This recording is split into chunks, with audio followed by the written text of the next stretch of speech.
एकंदरीत शेती जर पाहतो म्हटलं याच्यावर होणारा जो खर्च आहे, जे बाजारभाव मिळणारे आहे, हे सगळं पाहता असं वाटलं की आता कमी खर्चाची शेती आपलं ठाकरे साहेबांसोबत आणि पोदरे भाऊ सोबत चर्चा केली आणि SRT पद्धत अवलंबली. मागच्या वर्षी बेड केले, सोयाबीनच्या जागेवर तूर लावली, तुरीची जागा तशीच ठेवली आणि जे काही तुरीचं चित्र आहे ते आता आपल्या सगळ्या समोर आहे. आता हे 3 एकरचं शेत आहे, त्याच्यानंतर खुदानपूर रोडला ते 3 एकर आहे, तिथून आतमध्ये 6 एकर आहे. आज जर पाहतो म्हटलं तर हे 100 एकर वाहन हे निवड पद्धतीने आपण तयार केलेलं आहे. या शेतामध्ये एवढ्या 2 झाडं ते आले होते आणि त्या झाडाचं मल्टिप्लाय करत करत आज आपण इथपर्यंत 4 वर्षात आलो. 2 वर्ष ट्रायल घेतली. जे की मी 20 वर्ष कंपनीमध्ये होतो, बऱ्याच ठिकाणी ओळखी होती कंपनी ऑफिसर लोकांची, त्यांना वेगवेगळ्या जिल्ह्यात ट्रायल दिले, सगळीकडे चांगलं आल्यानंतर या वर्षी मी ती विक्रीला केली. कारण 12 महिन्याचा तास असते, जर बियाणंच खराब निघालं तर मग तो जे काही तोटा होतो, घाटा होतो, तो आपल्याच्यानं सहन होत नाही. पहिलेच आपण आर्थिक परिस्थितीतून झगडत पुढे जात आहोत. पण ते जेव्हा ट्रायल सर्व संपूर्ण महाराष्ट्रामध्ये, MP मध्ये, कर्नाटकामध्ये आणि आंध्रामध्ये चांगले झाले, त्याच्यानंतर मग ते बियाणं आपण मार्केटला यावर्षी दिलं आणि जवळपास मंडळी 1500 शेतकऱ्यांनी यावर्षी हे बियाणं 111 एकर लावलं. त्याच्यातलं भारताची ठाकरे सुद्धा आहे. अतिशय सुंदर असा प्लॉट आहे त्यांच्या शेतामध्ये. मला वाटते 15च्या आसपास जूनच्या लागवड झालेला तो प्लॉट आहे. अतिशय सुंदर असं चित्र संपूर्ण ठिकाणी या शेतात आहे. आता या वाहनाबद्दल जर सांगायचं झालं तर बऱ्याच शेतकऱ्यांची कापणी झालेली आहे, ज्यांनी अगोदर लावलं. बऱ्याच शेतकऱ्यांची आता कापाला आलेली आहे. आता आमच्या हिवरादरणे गावात जर पाहतो म्हटलं तर जसं तुम्ही तिकडून खुटाळा रोडनं जर आले, येताना आपलं ते शेत लागलं, तिथे आता बऱ्यापैकी आली. त्याच्या बाजूला राजीभाऊ हाते यांचं शेत इथे उभे आहे, ते शेला दिसते त्यांचं वाला भगवा. तर यांच्या शेतामध्ये, राजीभाऊ हातेच्या शेतामध्ये कपाशीमध्ये त्यांनी आंतरपीक हे सावी तूर लावली. आज त्यांची तूर कापायला आलेली आहे. म्हणजे कालावधी जर बऱ्याच लोकांना असं वाटतं का आम्ही इथे पाणी दिलं, चुकीनं पाणी देण्यात आलं, वरचा पाणी पण आला आणि त्यानं लेट गेलं, पण देर आहे दुरुस्त आहे. बऱ्याच ठिकाणी फुलाले फुल राहिलं, पण ह्या तुरीनं मात्र शेवटपर्यंत शेंगा पकडल्या. तर त्यांची तूर कापलेली, म्हणजे कालावधी जर पाहतो म्हटलं तर जवळजवळ 10 ते 15 दिवस हे लेट येते. आणि म्हणूनच मी या 111 एकर वाहनाचं रिकमेंडेशन जे आहे हे ओलितासाठी करतो किंवा भारी काळीची जमीन असेल त्या ठिकाणी, कारण जे अशा तुरीचा आपला कालावधी आहे त्या कालावधीनं हे वाहन येते. याच्यानंतर जर मंडळी तुरीचं व्यवस्थापन जर पाहतो म्हटलं, कारण काय आहे, बरेचदा आपण अभ्यासक्रमामध्ये विद्यापीठाच्या पुस्तकामध्ये वाचतो त्याप्रमाणे करतो, बरेचदा कंपनीवाले आपल्याकडे येतात, माहिती सांगतात त्याप्रमाणे करतो आणि आपले अनुभव जे आहे त्या अनुभवाप्रमाणे करतो. परंतु हे जे सुंदर असं पीक इथे दिसत आहे, हे सुंदर असं पीक माझ्या शेतातलं असू द्या किंवा माझे जे काही शेतकरी बांधव आहे, जे माझे जे कस्टमर्स आहे, त्या कस्टमरच्या शेतातलं तुम्ही तूर पीक बघा आणि त्याच्यानंतर YouTube आणि फेसबुकच्या माध्यमातून जे काही आपण शेतकरी इथं जोडलेले आहात त्या शेतकऱ्यांचं सुद्धा तुम्ही पीक बघा. अतिशय सुंदर असं पॉझिटिव्हच पीक दिसेल, तिथं निगेटिव्ह मला दिसणार नाही. कारण माझा 20 वर्षाचा कंपनीचा अनुभव, जे की मी 10 वर्ष अंकुर सीड्स मध्ये नांदेडला होतो. इथे कल्याणकर साहेब आहेत, व्हिडिओ काढून राहिले, आम्ही सोबत काम केलेलं आहे. नांदेडवरून आले ते 10-12 शेतकरी घेऊन. त्याच्यानंतर तिथून नांदेडवरून इथे आल्यानंतर यवतमाळला 6 वर्ष तुलसी सीडला एरिया मॅनेजर म्हणून काम केलं. यवतमाळ वर्धा चंद्रपूर 3 जिल्हे पाहत होतो. त्याच्या अगोदर 2 वर्ष अंबरेश्वरा आणि 11 वर्षापासून आपल्या सर्वांच्या कृपेने आशीर्वादाने माझं कळंबला प्रगत शेतकरी कृषी सेवा केंद्र आहे. आता हा 31 वर्षाचा जो अनुभव आहे, हा अनुभव माझ्या पाठीशी आहे. अगला साहेब या नाही जागा आहे ना, पाहुली या ना, अजून चालणार आहे. तर या 31 वर्षाचा जो अनुभव आहे तो माझ्या शेतकऱ्यांच्या कामी कसा येते, हेच विचार विनिमय माझ्या डोक्यात नेहमी राहत असे आणि त्या विचारातून शेतकऱ्यांना चांगल्यात चांगलं कसं करता येईल तो त्या हिशोबाने मी शेती करत आहे. तर याच्यातूनच पोदरे साहेबांची भेट झाली, त्याच्यानंतर SRT चालू केली.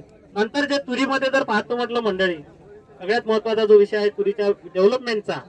आपण सगळे शेतकरी तूर लावतो, गावामध्ये 1000 शेतकरी असतात, 1000 शेतकरी तूर लावते, पण त्याच्यातले 50-100 शेतकऱ्यांना चांगलं उत्पादन येते आणि बाकी शेतकऱ्यांना कमी येते. याचे कारण सांगतो, कारण तूर पीक हे अतिशय कमी खर्चाचं पीक आहे, अतिशय कमी पैशाच्या याच्यामध्ये चांगलं मोबदला देणारं पीक आहे, जीवनावश्यक पीक आहे. त्याच्यामुळे हे पीक कधीच आपल्याला नाराजी देणार नाही, कधीच तकलीफ देणार नाही. ह्या पिकांनाच आपल्याला आजपर्यंत आर्थिक बाजू भक्कम सावरली आहे. तर या तूर पिकातले जे काही माझे बारकावे आहेत ते मी तुम्हाला सांगू इच्छितो. लागवड करताना मला असं वाटते टोकन पद्धतीनं आपण लागवड केली पाहिजे. आता टोकन पद्धतीने कशासाठी, की जेव्हा आपण तूर लावतो लावल्यानंतर बाई काय करते, काडीनं असं बी टाकते, बी हाताने टाकते, काडीनं पहिले उकरते, बी टाकते, 2 दाणे टाकायचे तर 5-6 दाणे टाकले जाते. त्याच्यानंतर काडीनं ते ओढून घेते. काडीनं माती ओढल्यावर काय होते की ते जागा फुगीर राहते. त्याला जर पाऊस आला नाही तर तिथं जर्मिनेशन हे होत नाही. आणि जर समजा कोरडं बी राहिलं, 8 दिवसांनी पाऊस आला तर तेव्हा निघते. काही जे ओलीला लागते ते पहिले निघते आणि अशा पिजाऱ्या पडते तुरी. म्हणून टोकन यंत्र जे साहेबांनी मगाशी पोतरे साहेबांनी सांगितलं की प्रत्येकाने हे टोकन यंत्र घेतलंच पाहिजे. कारण टोकन यंत्राला काय होते की ठराविक अंतरात बी पडते, त्याच्यानंतर त्याच्या मागे रोलर असते, ते झाकले जाते, ओलीला लागते आणि पाणी जरी ओलीत तुम्ही लावलं, पाणी जरी गेला ना, 8 दिवस पाणी आला तरी तुमचं बी निघून येते आणि बियाण्याची बचत होते. म्हणून टोकन यंत्र तुम्ही बियाणं घ्या. त्याच्यानंतर जे खत आहे ते सुद्धा टोकन यंत्र खताचे आलेले आहे. त्यानं तुम्ही खत द्या, मोजकं खत पडते, खत झाकलं जाते. आज जर आपण पाहतो म्हणलं तर खत साहेबांनी सांगितलं फेकीव चालू आहे किंवा गड्डा करून म्हणलं तर किती दिवस कंबर मजूर भागवर तो पहिला काळ तर राहिला नाही. मजुरी वाढत चालली. ते खत जेव्हा आपण जमिनीत टाकते झाकलं जात नाही आणि मग ते पाऊस आला की वाहते. म्हणून टोकन यंत्र खतासाठी घ्या, तिथं सुद्धा बचत होते. आता तुरीच्या उत्पादनामध्ये वाणाची निवड महत्वाची आहे. जे आपल्याला योग्य वाण वाटते ते वाण आपण निवडू शकतो. त्याच्यानंतर लागवड झाली. लागवडीचं अंतर घेताना या शेतकऱ्यांचा उतार जसा आहे तशी आपण बेड केले पाहिजे. शक्यतो बेड करा. बेड करताना बेड सुद्धा मार्च एप्रिल मध्ये करा, जेणेकरून मार्च एप्रिल मध्ये याच्यासाठी करा की जून मध्ये जेव्हा आपण लागवड करतो तेव्हा ते बेड दबतात. आणि जर वेळेवरच बेड केले आपण तर दबत नाही आणि त्याच्यावर लावलं बी आणि पाऊस जर कमी आला तर निघून मरते, बेड उलते. म्हणून जेवढ्या लवकर जमन तेवढ्या लवकर बेड झाले पाहिजे, बेड कडक आले पाहिजे. याच्यासाठी मार्च ते एप्रिल या 2 महिन्यामध्ये मात्र बेड झाले पाहिजे. त्याच्या पुढे जाऊ नका. शक्यतो बेड करताना सुद्धा एक एक गोष्ट खूप महत्वाची आहे. बेड करायचे म्हणजे करायचे, ट्रॅक्टरवाला येते बेड करून देते, चालला जाते, पण त्याचं अंतर किती घ्यायचं, त्याची रुंदी किती घ्यायची, त्याची उंची किती घ्यायची हे सुद्धा महत्वाचं. आता एसआरटी पद्धतीमध्ये जर तुम्हाला बेड करायचे असेल तर मला असं वाटतं, जसं साहेबांनी सांगितलं की 4.5 फुटावर बेड करा, कोणतेही पीक त्याच्यावर लावताय.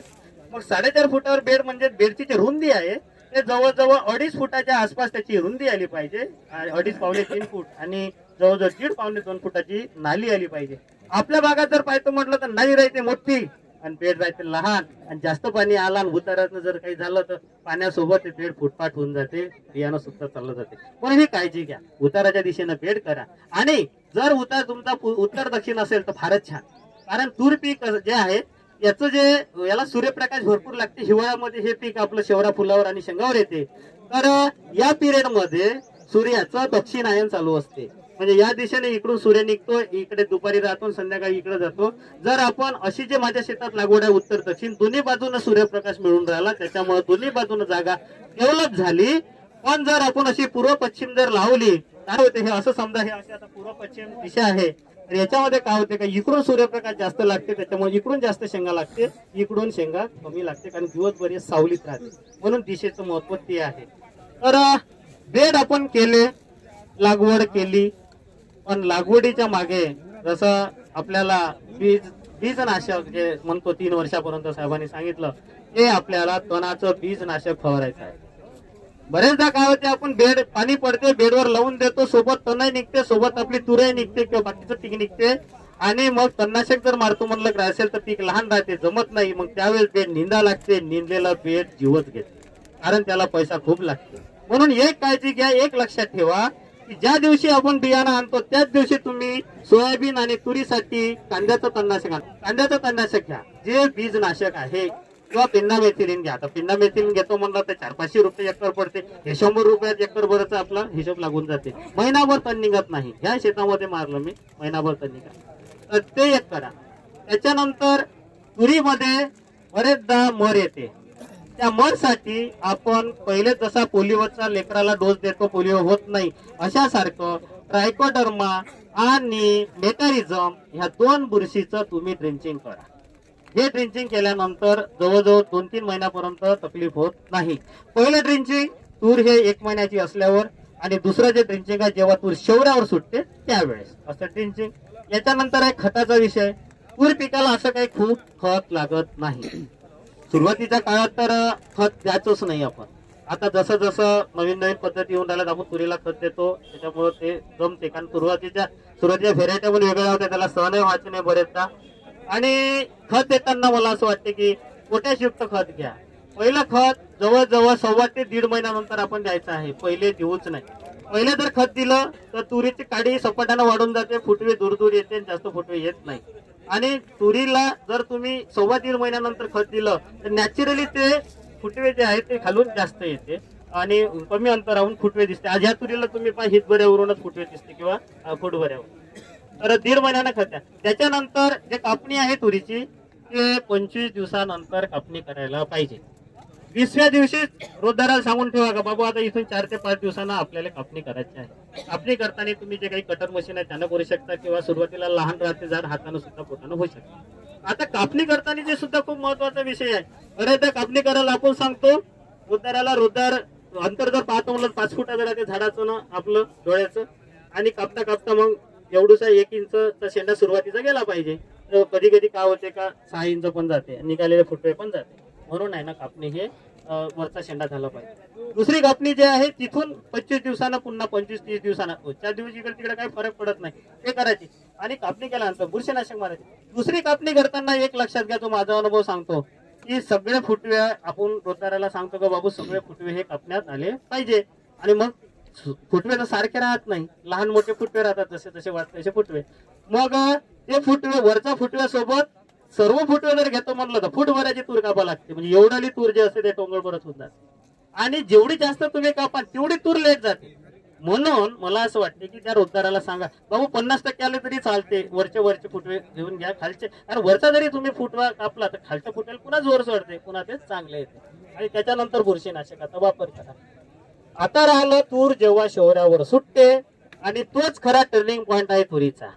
इथं जर आपण बरोबर लक्ष दिलं सीट निवडून येते, सीट पडत नाही. म्हणून एक लक्षात घ्या की जेव्हा तूर फुला शेवऱ्यावर सुटते एकच दुकट, आणि तो पिरियड असतो सोयाबीन कापणी झाल्यानंतर 10-15 दिवसांनी, त्या पिरियडला मला असं वाटते टोकन यंत्रानं खत द्या. त्याच्यासाठी द्या की ते खोलामध्ये जाते आणि व्यवस्थित त्या झाडाला भेटते, मुळाला भेटते. नाहीतर नाही जर ऍडजस्ट होत असेल तर साधं फेकीव देऊन मागून पाणी जरी दिलं तरी चालते. बरं, हे खत कशासाठी महत्वाचं लक्षात घ्या. कपाशीला आपण सुरुवातीला लावताना देतो, महिन्यानं देतो, तिथून पुन्हा महिन्यानं देतो. जवळजवळ कपाशीला पाहतो मला 30-35 दिवसात पाती येते, 55 दिवसात फुल येते, 70-75 दिवसात बोंड पकडते, 110-120 दिवसामध्ये बोंड फुटते. तेवढ्या त्या 3 महिन्याच्या सुरुवातीच्या काळात आपण 3-3, 4-4 डोस देऊन देतो. परंतु तुरीला सुरुवातीला दिल्यानंतर आपण नंतर देतच नाही बरेच ठीक. पण तुरीला फुलं शेवडा येतो ऑक्टोबर महिन्याच्या शेवटी, नोव्हेंबर महिन्यात फुलावर सुटते आणि डिसेंबर महिन्यामध्ये शेंगा पकडते आणि पाण्याची तूर जानेवारीत कापतो. म्हणून हा जो टर्निंग पॉइंट आहे, जो माझा अनुभव आहे, कारण खत देताना थोडीशी जागा आमची 2 तास राहून गेले होते, खत उपर गेलं तर तिथं उत्पादन हे कमी होतं, जो माझा अनुभव आहे. म्हणून खत देऊन द्यायचे शेवरा सुटते तेव्हा, आणि मागून पाणी सोडून द्यायचं. वाहन जर जमीन असेल तर पोटभर पाणी द्यायचं, आणि जर समजा भारी काळीची जमीन असेल तर एक साईडनं जिकडून खत टाकतात तिकडूनच पाणी द्यायचं. ते एक पाणी तुरीला महत्वाचं आहे.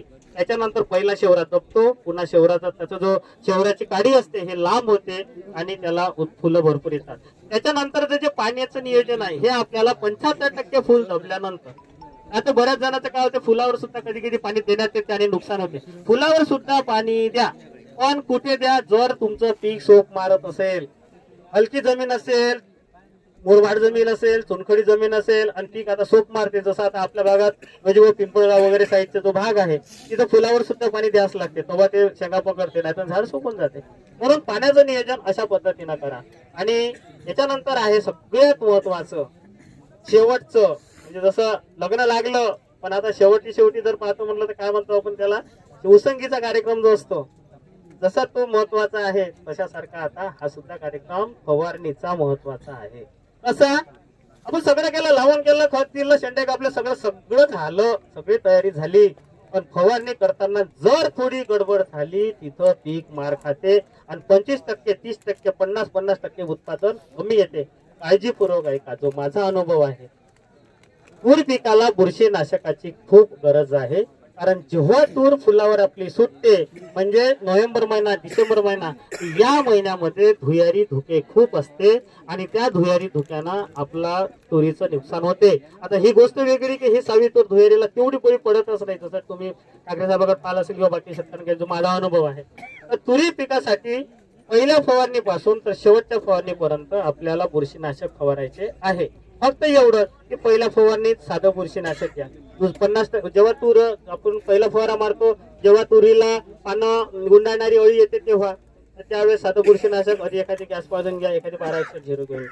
त्याच्यानंतर 15-20% जेव्हा फुलावर सुटते तेव्हा मीडियम बुरशीनाशक घ्या, त्याच्यासोबत अळीनाशक घ्या आणि त्याच्यानंतर एखादी पायस्टिमुलन. पण जेव्हा 60-70% तूर फुलावर सुटते, 100% जेव्हा फुलावर सुटते, त्या 8 ते 10 दिवसाचा 15 दिवसाचा जो कालावधी आहे त्या ठिकाणी मात्र माझ्या अनुभवाप्रमाणे नेटिव्ह बुरशीनाशक आणि प्रायझर बुरशीनाशक किंवा ॲमिस्टर टॉप बुरशीनाशक या 3-4 पैकी तुम्ही कोणतेही जरी घेतले आलटून पालटून, तर तूर तुमची पिकते म्हणजे पिकते. तो जो पिरियड आहे तो अतिशय महत्वाचा आहे. आणि शेवटच्या फवारणीत तर काही विषयच नाही, 0050 साधं सल्फर आणि साधं इमामॅक्टिन मारलं झालं. आता या तुरीला इथे जर पाहतो म्हटलं फवारणी, तर याच्यामध्ये आम्ही अळीसाठी इमामॅक्टिनच वापरलं, कारण 8-8 दिवसानं इथं फवारणी होती. कारण सगळं केलं आहे एका फवाऱ्यानं बा जाऊ नये, जसं कधी कधी एका पाण्यानं जाते, कमी आलाच जाते का जास्त आलाच जाते, म्हणून गडबड होऊ नये, चूक होऊ नये, मतदान फुटलं नाही पाहिजे बा, कुठं तरी सीट निघाली पाहिजे, म्हणून थोडा खर्च झालाच चालेल, कारण पीक तेवढं उत्पादन देते.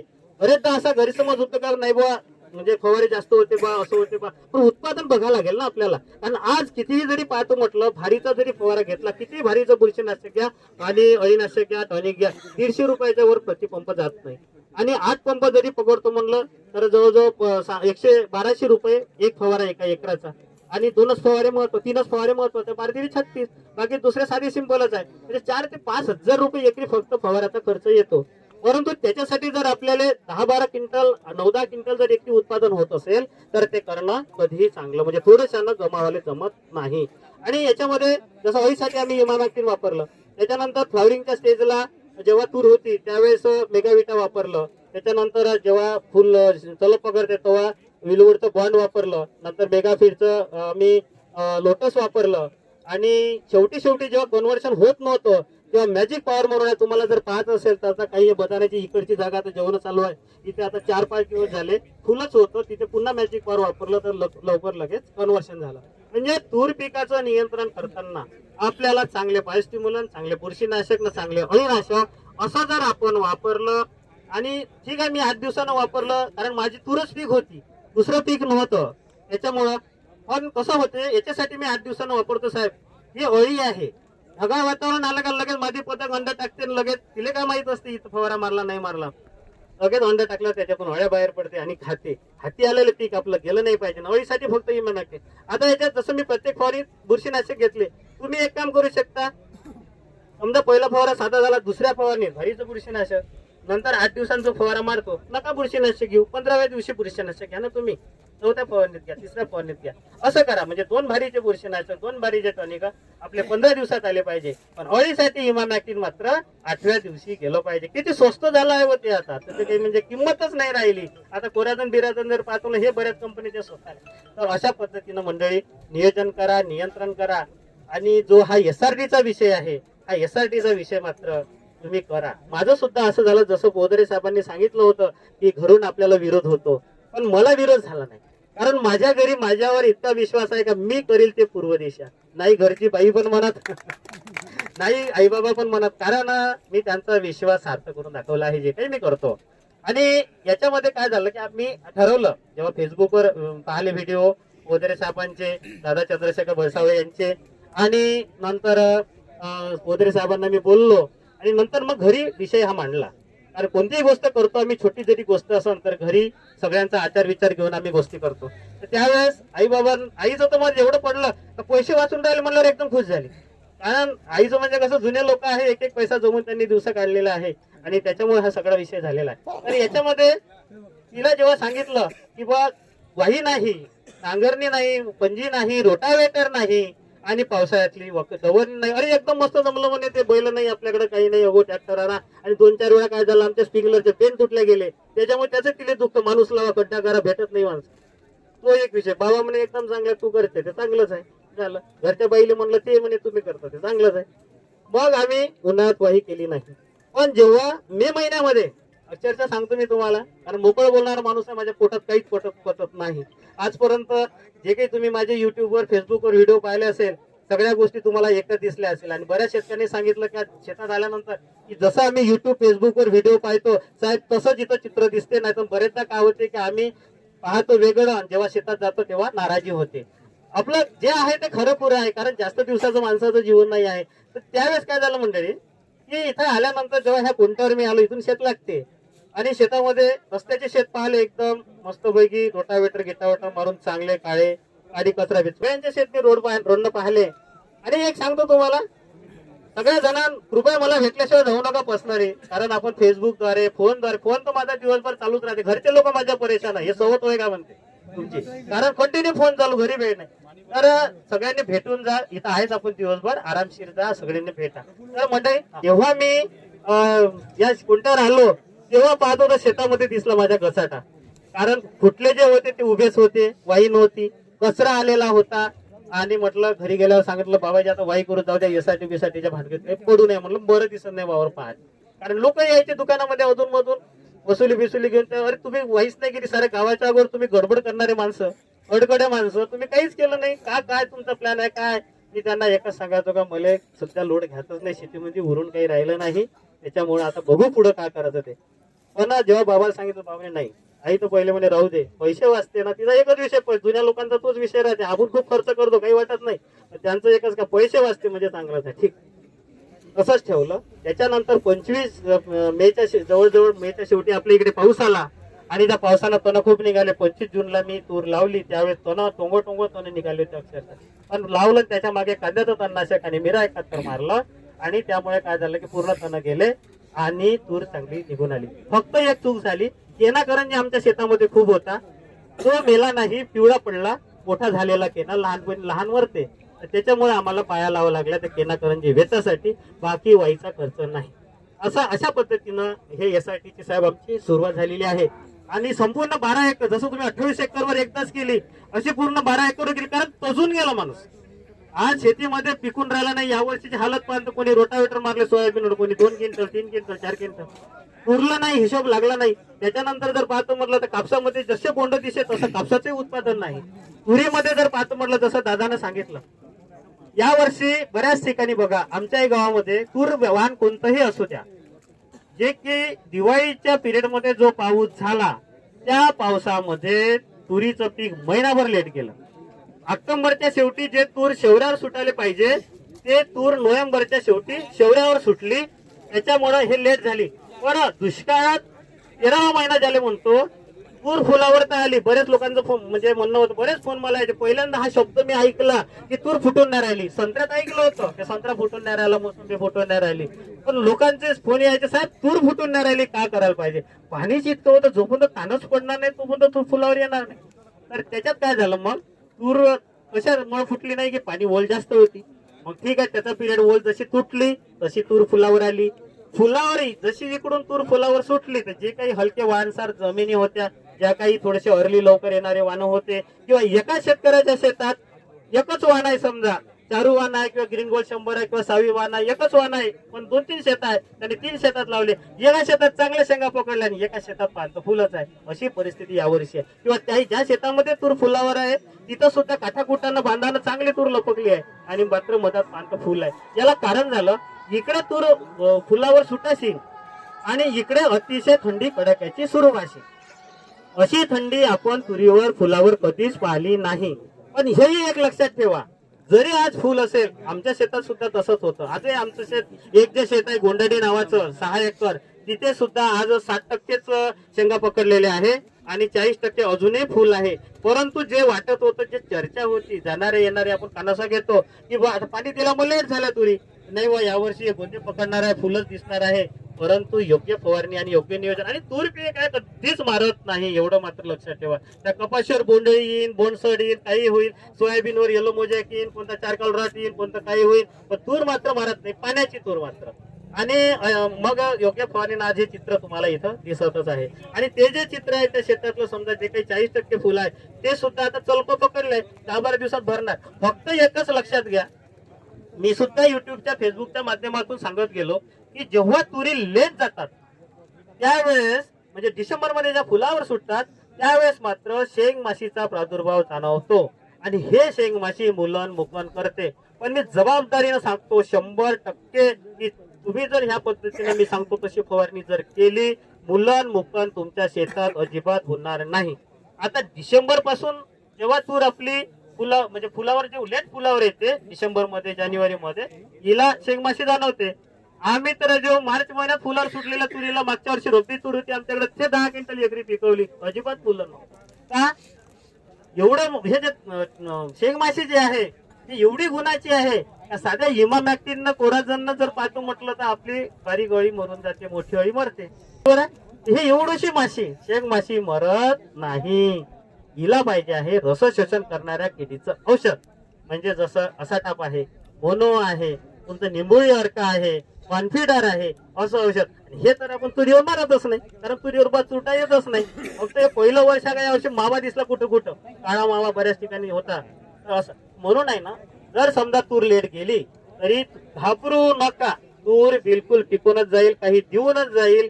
जमिनीला तूर देऊन जाते कारण त्याच्या मुळामध्ये गाठी असते, पाला पडते ते सुद्धा जमिनीला खत म्हणून होते.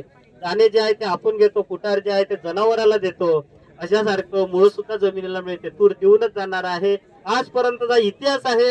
हे ते दुर्लक्षित झालेलं पीक आहे. बरेचदा मला आठवते गोदरे साहेब, शेतकरी लोक जेव्हा दुकानात येतात, भाऊ म्हणते बस आज तूर विकली म्हणते, कोणी 10ने विकली, कोणी 7ने विकली, जसे बाजारभाव असेल, आणि पैसे घेऊन बियाणं न्यायला येतात. ह्या तुरीनं आपल्याला म्हणजे समाधानच केलेलं आहे, आनंद दिलेला आहे. फक्त मात्र एक आहे, कोरोना कधी ऐकला होता का? नव्हता ऐकला. परंतु कोरोना आला. असे हे जसं आपल्याला असं वाटतं प्रत्येक वर्षी वाटतं जमलं बा, आता आपण तुरीले बेड केले, अमुक केलं, ड्रिंचिंग केलं, जमलं. पण दुखणं अजून कोणतं येईन हे पाहिलं होतं का आपण? तूर फुलावरच आहे बा. आता बोलाचे तांबा, कोठा, बरानपूर ह्या पट्ट्यामध्ये अजूनही तुरी फुलावर आहे. म्हणजे आशा घ्या, तुमची मारुती घ्या, तुरी BTL 700 फुलावरच आहे. काही जमीन फुलच आहे. अशासारखा तो विषय आहे. फक्त एकच काम करा, प्रत्येक वर्ष आपल्याला शिकवून जाते. म्हणून माझं एकच विनंती आहे तुम्हाला की हिंमत सोडू नका, नाराज होऊ नका. नाही आपल्याला माहित विचारा. आता माझं तर ओपन पॉलिसी आहे, बिलकुल फेसबुकवर आणि युट्यूबवर चालूच राहते. म्हणजे या 1.5 महिन्यात जर पाहतो म्हटलं दुकानाकडे माझ्या अजिबात लक्ष नाही आहे. घरची बाई दुकान सांभाळते. पण मी का बरं हे करतो याच्या मागचा उद्देश आहे की ज्या वर्षी मी दुकान टाकलं त्या वर्षी जे शेतकरी काही थोडी 1000-2000 रुपये उधार न्यायचे, 5000 रुपयाचं उधार नेलं, ते आजही उधारच नेऊन राहिलेले आहे. 5000चं खातं 50,000वर, 1,00,000-2 लाखावर गेलेलं आहे. मग आपण बा एवढं चांगले बियाणं विकतो, चांगले खत विकतो, चांगले औषध विकतो, सगळं करतो, परंतु बा उधारी काही कमी होऊन नाही राहिली. कारण मग शेतकरी कधी सुखी होतील? आणि वयवर्ष पाहता पाहता आता 50 लोटले. एक वय असं असते माणसाचं की आपलं काम बरं, घर बरं, काम बरं, घर बरं, घरच्यासाठी आपण करत राहतो. परंतु मग एक वय असं येते का नाही, आता कुठंतरी आपल्या शेतकरी समाजासाठी काहीतरी केलं पाहिजे. आणि जे आपलं ज्ञान आहे ते म्हणतात की जे आपण अशी ठावे ते इतरांशी सांगावे, शहाणे करून सोडावे सकळ जण. आणि ह्या सोशल मीडियाच्या माध्यमातून मंडळी जे मला चांगलं करता येते ते करतो. कारण आता असं वाटते, जसं बरेचदा असं वाटायचं वय झाल्यानंतर बुढे बाडे कायले भजनाले जाते बा, जवानपणी तर टाळ्या हातात घेतलेला राहत नाही. कारण ते वय आपल्याला शिकविते, ते वय आपल्याला सांगते की नाही आता याच्यात काही पडलं नाही, आता कुठेतरी त्या मार्गाने. म्हणून माझ्या अंतर्मनातून मला असा आवाज दिला की आता कुठेतरी ज्या शेतकरी बांधवांनी आपल्याला एवढं प्रेम दिलं, ज्या शेतकरी बांधवांमुळे आज इथपर्यंत आहे. आणि म्हणून मंडळी मजाकी मी शेंडे खुंड्याचा पहिला व्हिडिओ युट्यूबवर टाकला आणि त्याला इतका प्रतिसाद. आणि त्यावेळेस नवीन व्हिडिओ होता, नाव टाकून दिलं माझंवालं, त्याच्या खाली मोबाईल नंबर टाकून दिला आणि इतके फोन यायचे लिहायला लागे. साहेब मग खुंडणी केल्याने कसं नवीन पिरियड होता तो 4-5 वर्ष अगोदर. आणि त्यावेळेस मग शेतकरी भरभरून बोलायचे, चांगलं वाटायचं आपल्याला. कोणी चांगलं म्हटलं, कौतुक केलं म्हणजे बरं वाटते. आणि मग पुन्हा व्हिडिओ टाका. आता परिस्थिती अशी आली का व्हिडिओ मध्ये मोबाईल नंबर टाकायची इच्छाच होत नाही. आणि सकाळपासून संध्याकाळपर्यंत फोन चालूच राहते. कोणी साहेब सकाळी 4 वाजता फोन म्हणजे तो चुकीनं मिस कॉल, मग नंतर 8 वाजता फोन करायचा आपण. हो फोन दिसला होता, हो काही नाही, झोप येत नव्हती, तुमचे व्हिडिओ पाहिले त्याच्यात मग तो नंबर चांगलं वाटलं, मग त्याच्यात काही नंबर दिसला नाही, मग तुमच्या प्रोफाईल मध्ये गेलो, जुने व्हिडिओ पाहिले, त्या जुने व्हिडिओ मध्ये नंबर आहेच मायवाले, सेव्ह करायला गेलो तर तुम्हाला फोन लागला, सॉरी सर. तर अशी आता ती परिस्थिती झाली आणि खूप छान वाटते जेव्हा आम्ही हे फवारणीचा जो विषय आहे काय काय करायला पाहिजे फवारणीमध्ये हे महिनाभरापासून जेव्हा मी सांगत होतो की आता असं करा तसं करा हे करा ते करा, हा अनुभव सांगत असतो मंडळी. हे जे 4 शब्द बोलून राहिलो हा माझा अनुभव आहे. कारण कंपनीत काम करीत असताना किंवा शेती करत असताना धुऱ्यावर मी कधीच शेती केली नाही, कारण धुऱ्यावर शेती करणारा माणूस बोलू शकत नाही. तर हे जे अनुभव आहे कुठेतरी चांगलं झालं पाहिजे. आणि ज्या ज्या शेतकऱ्यांना सांगितलं त्या शेतकऱ्यांना खरोखर तुरीत आता आमच्याच जर गावामध्ये पाहतो म्हटलं तर माडतूर सचिन भाऊ वाकडेची आहे, त्यांना 10 क्विंटलचं उत्पादन यावर्षी आहे. नामदेव भाऊ मांढरे म्हणून आहे, अरुण मांढरे नामदेव मांढरे दोघं भाऊ, त्याची तूर पाहतो म्हटलं तर ते 9-10 क्विंटलची आहे एकरी. त्याच्यानंतर अजय भाऊ हातेचे पराठी मधली तूर 4-5-6 क्विंटलवर जाणार आहे. त्याच्यानं म्हणजे 100 बडकर एक भूषण राऊत आहे, त्याची सुद्धा तूर खूप चांगली आहे. म्हणजे या शेतकऱ्यांनी वेळेवर तुरीचं नियंत्रण केलं. आणि तुम्हा सगळ्यांची बऱ्याच जणांची पुन्हा येतात की साहेब तुम्ही सांगितलेले फवारे आम्ही मारले, तुम्ही सांगितल्याप्रमाणे बुरशीनाशक मारले, तुम्ही सांगितल्याप्रमाणे टॉनिक मारले आणि आमची गावात 1 नंबर तूर आहे, छाती फुगून सांगते. परवाची दिवसा एक इन्सिडेंट सांगतो आणि थांबतो. मुकुटबांचा एक शेतकरी आहे, पोरगा साधारण जवानपूर म्हणजे तरुण मुलगा, जवळजवळ 25-27 वर्षाचा. वडिलांची तब्येत बरोबर नव्हती, त्याच्यामुळे यावर्षी शेती त्या मुलांनी बघितली. माझ्याकडे येऊन त्यांनी 15 किलो सावी तूर घेऊन गेले. त्याची जवळजवळ मला असं वाटतं 20 एकरवर तुरीची लागवड आहे. त्याच्यात 7-8 एकर सावी टाकली आणि बाकीच्या दुसऱ्या व्हेरायट्या टाकल्या. त्यात नाव घेत नाही मी, ज्या रेग्युलर व्हेरायटी आहेत त्या. हे टाकल्यानंतर वडील जेव्हा त्याची आता 4 दिवसाच्या अगोदर तो वडिलांना शेतात घेऊन गेला आणि त्यांनी ते तूर दाखवली. रस्त्यानं पाहिली लोकांची तूर म्हणजे साधी सिंपल, आणि वर्षाच तसा आहे यावर्षी सगळ्यांना कळते. पण ज्यावेळेस शेतामध्ये पाऊल टाकलं म्हणे साहेब, बाबा म्हणलो रे एवढी चांगली तूर आपली कशी कधीच राही नाही अशी. साहेब पण ह्या 2 व्हेरायट्या लोकांपेक्षा चांगल्या आहे, परंतु सावी 111 सारखी मात्र व्हेरायटी नाही. बाबांनी म्हटलं हे कोणती होईल, 5 दाणे 6 दाणे दिसते आणि खूप चांगली आलेली आहे. तर त्याला एकच सांगितलं म्हणे की बाबा हे कापसे साहेबापासून मी तूर आणली. आणि आणल्यानंतर त्यांनी जो मला ग्रुपमध्ये ऍड केलं, कारण मंडळी काय झालं, मागील वर्षी ज्या शेतकऱ्यांना मी सावी 111 तुरीचं बियाणं दिलं, आज सोपी गोष्ट नव्हती की 1500 शेतकऱ्यांनी माझ्यापासून बियाणं न्यावं. ज्याला नाव नाही, ज्याला गाव नाही, ज्याला लेबल नाही, लॉट नंबर नाही, बिल नाही, काहीच नाही. आणि माझ्यापासून फक्त एका याच्यावर फेसबुक आणि युट्यूबवर जे माझ्या शेतातले ते व्हिडिओ पाहत होते आणि जे काही मी बोलत होतो त्या बोलण्यावर त्यांनी विश्वास ठेवला. आणि नवरा बायको आम्ही एक दिवस मग जेव्हा विक्री झाली त्यावेळेस आम्ही घेताना त्यांचं नाव नंबर सगळ्या गोष्टी घेत होतो. आणि विक्री झाल्यानंतर एक दिवस मी म्हटलं बाईला की आपल्यावर एवढा मोठा लोकांनी विश्वास ठेवला आणि इतकं हे, कारण सोन्यासारखं जे आपलं शेत आहे या शेतात 10-10 एकर 15-15 एकर जर सावित तूर लावून राहिले न पाहता, तर किती मोठा विश्वास टाकला. हा आपण सार्थक केला पाहिजे. म्हणून मी त्या सगळ्या शेतकऱ्यांचा व्हॉट्सअप ग्रुप बनवला आणि व्हॉट्सअप ग्रुप बनवून डे टू डे अपडेट, 2 दिवसात 4 दिवसात, कधी शेतात यायचं, कधी आपल्या कोणत्या दुसऱ्या शेतात जात, आता हा असं आहे, आता कापणी करावर आठवण देणं महत्वाचं, परत आठवण राहत नाही. 25-30 दिवसानं कापणी करा, आपण आपल्या कामात राहतो, लक्षात राहत नाही. फवानी हे फवारा मग लक्षात राहत नाही, गेला आपलं घेऊन. मी बिलकुल बारकावे जे आहे, जसं साहेबांनी सांगितलं, त्याची फेसबुकवर पोस्ट आहे, की जे बारकावे जे आहेत ते मी सांगत गेलो. आणि ह्या सावी तुरी सोबतच बाकी तुरीचं सुद्धा त्यांनी चांगलं उत्पादन घेतलं आणि खूप समाधान वाटते जेव्हा शेतकरी म्हणतात की साहेब आमची तूर चांगली आहे गावातल्यापेक्षा, तुम्ही सांगितल्याप्रमाणे तुमच्या मार्गदर्शनाप्रमाणे. याच्यासारखं दुसरी कमाई मला असं वाटते जगाच्या पाठीवर कोणती नाही. आतापर्यंत मी शेतकऱ्यांची सेवा केलेली आहे, भविष्यात सुद्धा मी सेवा करतच राहील आपल्या सगळ्यांची. कारण जो काही माझा अनुभव आहे तो अनुभव जर आपल्या सगळ्यांच्या कामी येत असेल तर मला त्याच्यात आनंदच होणार आहे. आणि फेसबुकच्या माध्यमातून, युट्यूबच्या माध्यमातून, तसंच फोनवर सुद्धा बरेच शेतकरी फोन करतात. साहेब जसे तुम्हाला गोदरे साहेबांचा एक सांगतो, मी आमची ओळख नाही, मी जेव्हा त्यांना फोन केला, मला आपले जालन्याचे शेतकरी दिनकर काळे त्यांनी मला सांगितलं असं, त्यांनी युट्यूबवर व्हिडिओ पाहिला. साहेब म्हणे तुमचे व्हिडिओ पाहिले खूप छान असते, खूप छान, तुमचं ऐकतच राहावं असं वाटते, तुम्ही एक काम करा म्हणे साहेब, SRT पद्धत खूप चांगली आहे. अरे म्हटलं मलाही SRT करायची आहे, मार्गदर्शन पाहिजे तर तुमच्या असतात जिल्ह्यात आहे म्हणे राळेगावला उमेश भाऊ पोदरे, त्यांच्याकडून तुमचा एक नंबर घेतला आणि एक वैद्य म्हणून मला समजते काहीतरी तो एक नंबर दिला, त्यांचा लावला, तो लागला नाही, त्याच्यामुळे प्रेम तिकडे झालं नाही. यांचा लागला, इकडं सिरतूम सारखं आमचं प्रेम झालं. म्हणजे कसं एकामेकाला पाहिलंच नाही, पण फोनवर मात्र बोलत राहू. आणि पहिल्या फोनवर जेव्हा मी पहिल्यांदा त्यांना फोन केला, अर्धा तास ते बोलले. तुम्ही मला म्हणजे विचार करा थोडा मनाला, की त्या माणसासोबत ओळख नाही आणि SRT कशी असते, का असते, कशी करायची, अर्धा तास त्यांनी मला सांगितलं. म्हटलं कुठंतरी यांच्या बोलण्यात दम आहे आणि त्या विश्वास दिसला मला त्यांच्या बोलण्यात. आणि त्याच्यानंतरच मग मी SRT हे चालू केली. असंच मंडळी जे फेसबुकच्या माध्यमातून आहे, युट्यूबच्या माध्यमातून आहे, त्या सगळ्या गोष्टी आपणापर्यंत पोहोचवण्याचं कार्य माझं अविरत चालू राहील. असंच प्रेम आतापर्यंत आपण सगळ्यांनी दिलं, भविष्यात सुद्धा असंच प्रेम राहू द्या. आणि कोणत्या काही अडचणी असल्यास बिलकुल फोन करा. फक्त थोडंसं माझी तुम्हाला विनंती आहे की दिवसभर राहते दुकानात असताना तुमचे फोन येते आणि फोन जर केला आणि उचलला नाही तर तिथून दुःख होते. एखाद्याला समजा एखाद्याला फोन केला आणि उचलला नाही खराब वाटते. म्हणून शक्यतोवर मला असं वाटते की सकाळी 7 वाजतापासून तर 10 वाजेपर्यंत कधीही फोन करा, कधीही तयार आहे. बोलणं तर लांबलं सगळंच आहे, थांबतच नाही. तुम्ही जेव्हा म्हणून ठीक आहे साहेब ठेवतो तेव्हा मी ठेवू. वास्तविक पाहता मला एवढ्या वेळामध्ये 10-15 फोन म्हणजे मिस कॉल येऊन जाते. कधी असं वाटते, पण असं वाटते की समोरचा शेतकरी अशी गुन्हा आपल्याला फोन करून राहिला, त्याचं दुखणं जोपर्यंत दूर होणार नाही तोपर्यंत आपण कशाला ठेवायचं. तर असं मंडळी बोलता बोलता बराच उशीर होऊन राहिलेला आहे. आपण सर्व शेतकरी तळागाळातून, विदर्भाच्या कानाकोपऱ्यातून, मराठवाड्याच्या कानाकोपऱ्यातून आपण आलात त्याबद्दल मी आपल्या सगळ्यांचा आभारी आहे. खूप खूप धन्यवाद. नमस्कार.